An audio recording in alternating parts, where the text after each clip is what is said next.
Alright, what's up guys? Ya, gue mau bahas dua pertandingan dari dua klub besar, yaitu Real Madrid yang menang 4-0 lawan Osasuna.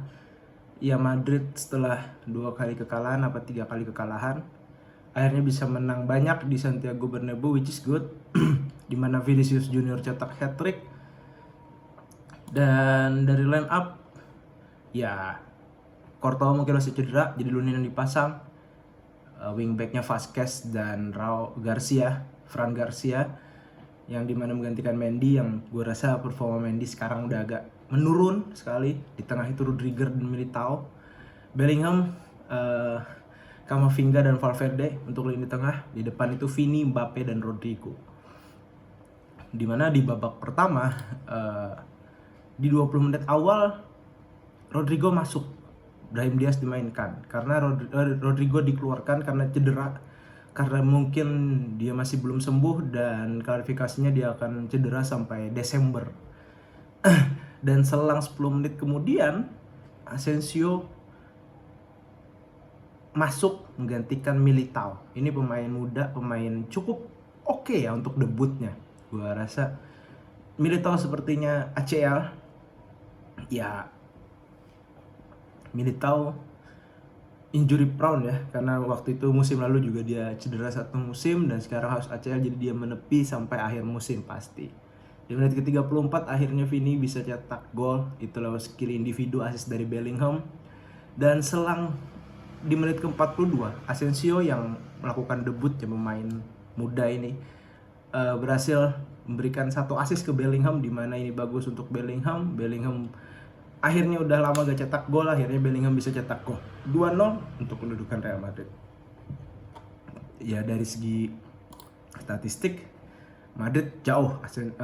Osasuna nggak dapat big chance, paling cuman dapat 0 on target. Bahkan Osasuna, Madrid menguasai dengan position 68% banding 32 di babak pertama. Mbappe masih belum nyetel sih, dia berkali-kali agak sedikit egois ya kalau gue lihat. Memang dia punya ada kontribusi besar menusuk untuk menciptakan peluang, tapi memang masih miss gitu. Ya, dengan hasil terus lanjut ke babak kedua, itu Modric masuk menggantikan Vasquez yang cedera. Lagi-lagi 3 pemain Madrid cedera, Vasquez, Rodrigo, dan juga Militao di pertandingan kali ini. Dan akhirnya Valverde yang digeser jadi wingback. Di menit ke-61 Vinicius bisa cetak gol, itu memanfaatkan counter attack dari Lunin, memberikan umpan ke depan, disambar oleh Vinicius dan gol. Terakhir Vinicius juga mencetak gol lagi, assist dari Brahim Diaz. Hat-trick untuk Vinicius, which is good. Jadi ngomongin soal Mbappe ini memang dia keluarkan statement bahwa dia tidak nyaman di posisi striker. Dia nyaman di winger kiri ya. Tapi kembali lagi, ketika lu mau jadi pemain yang hebat gitu, pemain yang top lah istilahnya, seperti contoh Ronaldo yang bisa bermain di posisi depan mana saja, di kiri, di kanan, ataupun di striker, dan juga Messi yang dulu pun dari waktu di kanan itu bisa jadi false nine. Jadi ya, ketika lu pengen jadi pemain yang top, lu harus bisa beradaptasi gitu. Dan which is ini gak gampang untuk Mbappe, karena memang dia harus meredam dan bergantian ego dengan Vinicius. Ketika mereka dua-dua egois, Madrid akan kesusahan gitu. Tapi kalau ada satu yang mengalah, pasti bakalan lebih solid lah.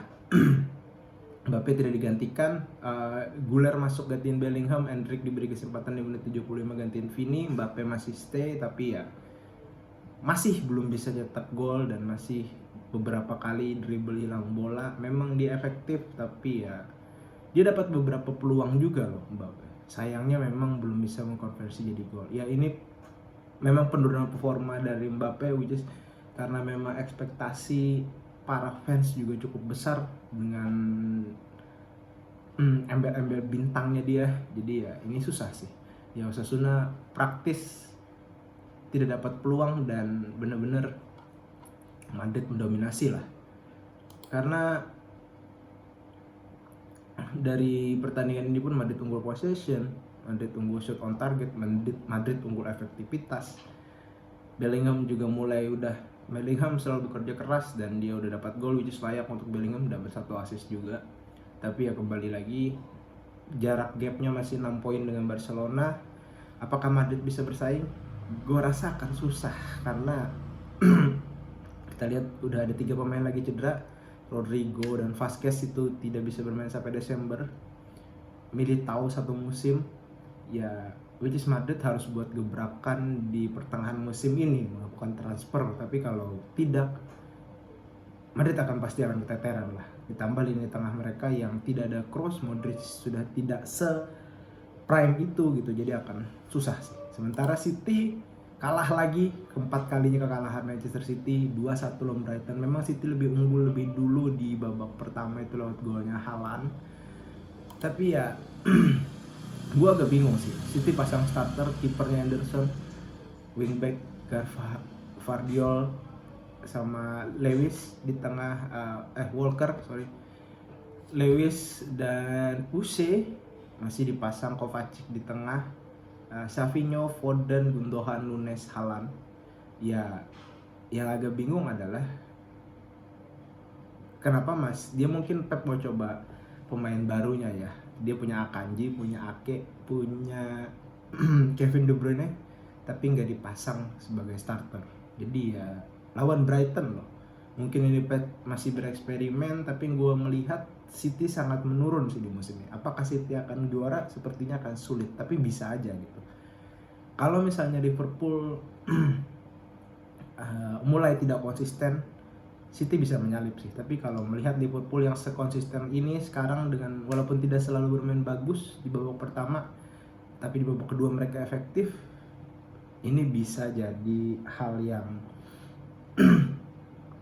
kemenangan Premier League untuk Liverpool. Tapi ya kembali lagi gitu, ini masih panjang. Sementara Haaland masih cetak gol ya, tapi ini agak minim kreativitas, tidak seperti City yang kebanyakan memang mereka menguasai pertandingan, selalu possession menguasai. Tapi Brighton pun juga cukup efektif gitu. Bahkan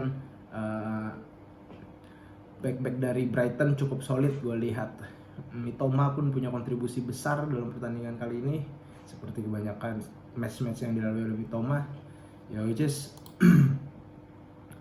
City unggul posisi 61 banding 39. 18 big chance loh banding 10 dengan Brighton. Dan 6 shoot on target berbanding 4. Tapi memang Brighton lebih di kandang Brighton mereka bisa unggul dan bisa menang lawan Manchester City, which is good. Tapi gue lihat karena City-nya lagi melemah dengan beberapa pemain inti yang tidak dipasang. Kekalahan 4 kali City ini mungkin City bisa bounce back, tapi ya dengan starter seperti ini sih City agak kesusahan gitu.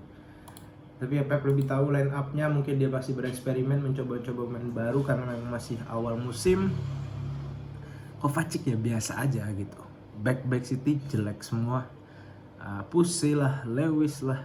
Ya ini membuktikan bahwa City tidak superior itu ketika tidak ada Kevin De Bruyne, Rodri, dan juga pemain bertahan yang oke, Akanji, Stones, Ake. Kalau back-backnya seperti ini ya City pasti akan sering kehilangan poin dari tim-tim yang di bawahnya mereka gitu. Ini akan menjadi sengit untuk perebutan IPL dan juga La Liga. Tapi dua tim besar yang masih struggling menurutnya. Mereka belum confusing, sementara rivalnya Barcelona dan juga Liverpool itu lagi trennya positif banget. Oke lah, segitu dulu video kali ini, see you di video selanjutnya.